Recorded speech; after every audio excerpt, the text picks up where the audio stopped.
அஜித்குமார் கொலை வழக்கில் சம்பவத்தன்று அஜித்குமாரை விசாரணைக்காக தனிப்படை எங்கெல்லாம் அழைத்து சென்றார்களோ அப்பகுதிகளில் உள்ள சிசிடிவி காட்சிகளை சிபிஐ அதிகாரிகள் கைப்பற்றி வருகின்றனர். விசாரணையின் நிலை என்ன, சிபிஐ அதிகாரிகளின் அடுத்த நடவடிக்கை என்ன பார்க்கலாம்.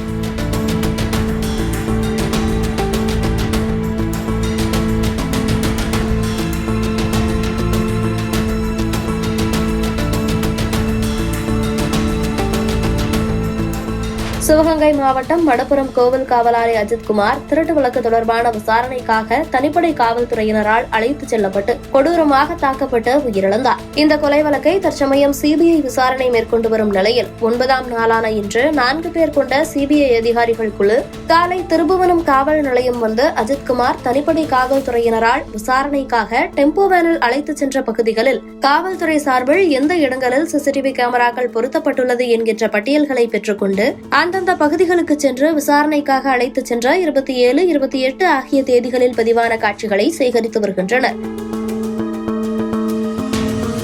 குறிப்பாக மடப்புரம் விளக்கு ஆர்ச் பகுதியில் சிசிடிவி கேமரா காட்சி, மடப்புரம் அறநிலையத்துறை அலுவலகத்திற்கு எதிரே அமைந்துள்ள திருமண மண்டபத்தில் பொருத்தப்பட்டிருந்த சிசிடிவியில் பதிவான காட்சிகள் மற்றும் மடப்புரம் பேருந்து நிறுத்த பகுதியில் அஜித்குமாரின் இல்லம் செல்லும் பகுதியில் பொருத்தப்பட்டிருந்த சிசிடிவி காட்சிகள் ஆகியவற்றை சிசிடிவி தொழில்நுட்ப வல்லுநரின் உதவியுடன் சேகரித்து வருவதோடு அப்பகுதியில் உள்ள பொதுமக்களிடமும் விசாரணை மேற்கொண்டு வருகின்றனர்.